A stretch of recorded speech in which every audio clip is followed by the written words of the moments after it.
It's been 3 weeks since Shannon Rammel was attacked by a bear just outside of this barn near his property, and his physical wounds are starting to heal.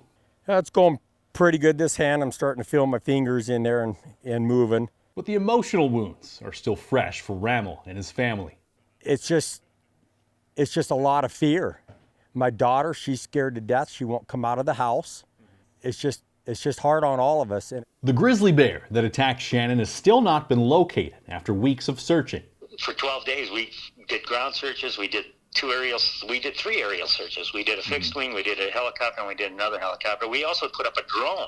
Montana Fish, Wildlife, and Parks believe the bear left the area following the attack and has not returned. But with the equipment and manpower we put out there, if we didn't find it, it left the area. But Rammel is not so sure. And we've got tracks of the grizzly right next to the ponds, and my neighbors have got pictures.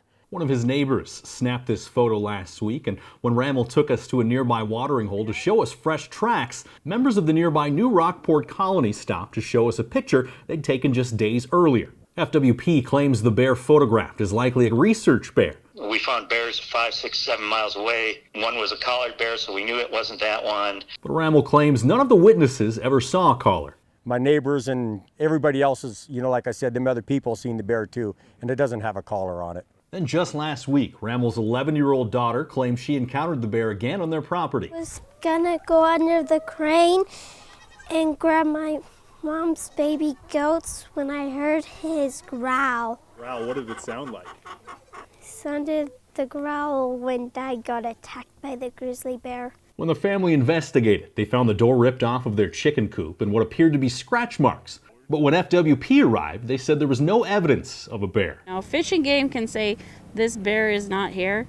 He's here. This is his whole territory. A bear that has an encounter with a human like this, grizzly bears, 99% of the time, they take off and they're looking for a place to go, and they're not sticking around.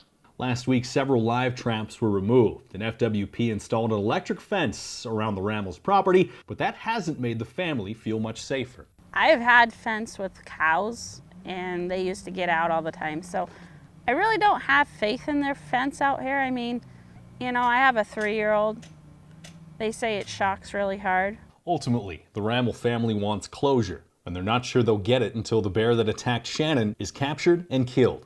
I was really disappointed that our nightmares never ended, and they're ongoing. Ever since this attack, I've been promised that this bear was going to get killed, because it attacked a human being, and that's been not the case at all. Tom Wiley, MTN News.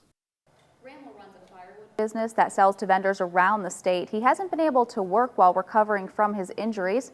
Friends have set up a GoFundMe account to ease the financial burden. You can find a link to that in this story at krtv.com.